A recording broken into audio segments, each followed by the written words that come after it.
This video is really meant for people who are new to Shutterstock and how to get started selling your photos online. If that's you, then you're in the right place. All right, before I get into getting started with Shutterstock, let's talk about what it is. Shutterstock is a company that markets and resells creative content like photos. So what you can do is you upload your photos to Shutterstock and you're giving them permission to sell those photos or resell those photos to stock buyers. When they sell one of those photos, they give you a cut of that sale. Now, how much money you'll make will be depending on how much the buyer pays for it, what type of license they get, as well as what type of contributor, what level you're at within the Shutterstock ecosystem. Here's some examples about how much you'll make for different types of photo sales when you're first starting out. All right, the first thing you'll need to do to get started on Shutterstock is to sign up for a contributor account. Once you've done that, you can then go in and start uploading photos for sale on Shutterstock. Click the upload button, then choose a photo from your computer to upload. When you're starting out, don't upload all your photos, only the best ones. Over time, you'll learn the quality needed to make sales. After your photo finishes uploading, you will be taken to the Submit Content page. This is an extremely important step. Let's walk through all the options. For the image type, I assume it'll be a photo, but if you're uploading a graphic, then you would choose an illustration. For usage, if you don't have releases, then you will need to choose editorial, and there's a special format for the content of editorial descriptions. You'd also use editorial if you are photographing a public event. Otherwise, choose commercial. For the description, it's really important to include keywords in the description because it's used in the search results. You can also choose up to 2 categories. I don't think they really matter that much anymore because they aren't really prominent in the filters, but they used to be required. Releases are really important. You can download release forms and they will need to be filled out by every model in your photos. All right, now the rule of law for releases is that every recognizable person in the photo needs to have a model release to sell it as a commercial stock photo. However, Shutterstock really takes this one step further, and they're going to require you to have a release for every single person in the photo. So take a look at this photo here.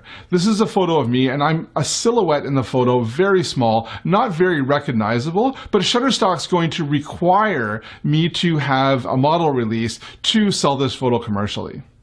So the rule is pretty simple here. If there's people in your photo and you want to sell that photo as stock commercially, you need to have a release signed by each person that's in that photo. Now, property releases aren't that straightforward. I'm going to read what it says here from Shutterstock. If your content will be licensed for commercial use, the image clip is taken on private property or is taken on public property but features distinctive private property, a property release is required. Now, the key word here in the definition is distinctive. Obviously, if you're on private property, you need to have a release to be able to show it, and you'll need to upload that release. But when you're on public property, it's a bit more of a gray area. I've taken a lot of photos like these ones where I was on public property and the buildings are distinctive. They're buildings. You can definitely tell that this is a particular house or this is a particular commercial building, but Shutterstock will still accept these. When they say distinctive, they mean a photo of, let's say, for example, the CN Tower, which is a very distinctive monument. And if you do a photo just of the CN Tower, it will get rejected without a property release.